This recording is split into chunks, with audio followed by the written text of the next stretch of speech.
Facebook CEO Mark Zuckerberg breaking his silence now after we all learned that up to 50 million users, Facebook users, affected by that data scandal. Zuckerberg apologizing overnight, vowing to do better and saying he'd be, quote, happy to testify before lawmakers if it's the right thing to do, he said.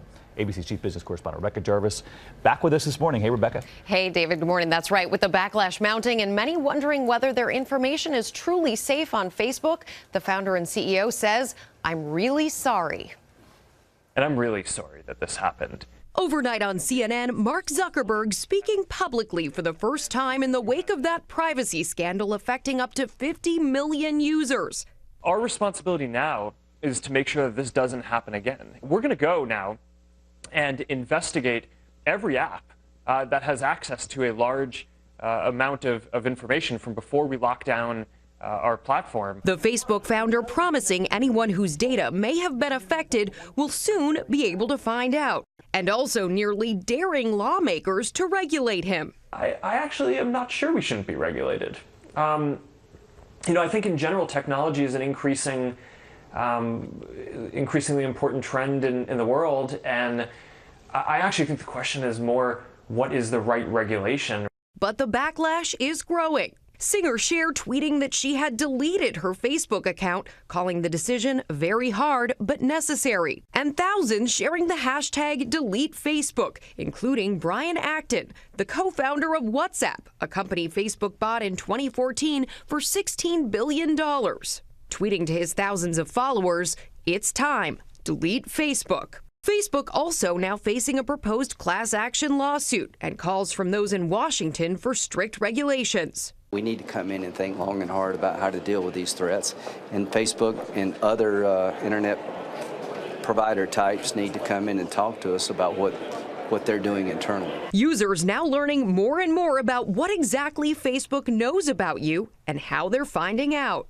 What kind of data is Facebook collecting on its users? Facebook is not only tracking your behavior on the app itself, but it's also tracking you around the web using a series of web trackers. It's aware of more than just what you're doing on Facebook itself. So what does Facebook know about you? On Facebook, go to your settings, tap ads, then click your information, then your categories. We showed these Facebook users who say they only filled out basic details, what's up for grabs on their own profiles. The fact that they know that I'm in libraries, the fact that they know that I use an iPhone 7, the fact that I have liberal politics. I'm away from my family, I'm away from my hometown. But it's weird to see that Facebook knows that. Really eye-opening. Rebecca, stick with us here. We're going to bring in Dan Abrams as well, of course, our chief legal analyst. And this has all been really eye-opening. But essentially, isn't this the way Facebook was built? It's free. You go, you use it, you put information in, and then advertisers know how to target you. So how is this different, and does it make them legally vulnerable with the first lawsuit now filed? It is possible, but it won't be an easy case for them. Remember how this happened, right? Which is, person goes in, gives a personality quiz, people agree to take the test, and therefore their friends became vulnerable to this as a result. Now, you can argue that that was a Facebook problem, right? That shouldn't have been the case. And they've actually made changes since then.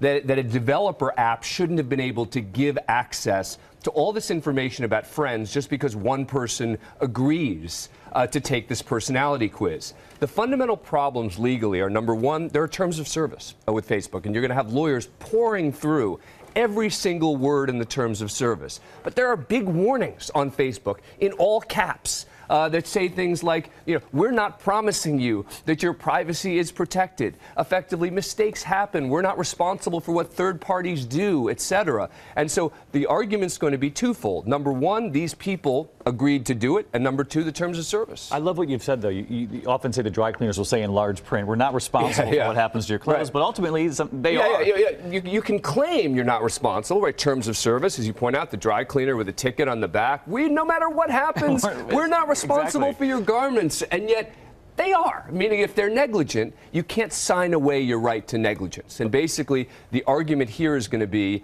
that Facebook was designed in a faulty way, that they knew or should have known that there were problems.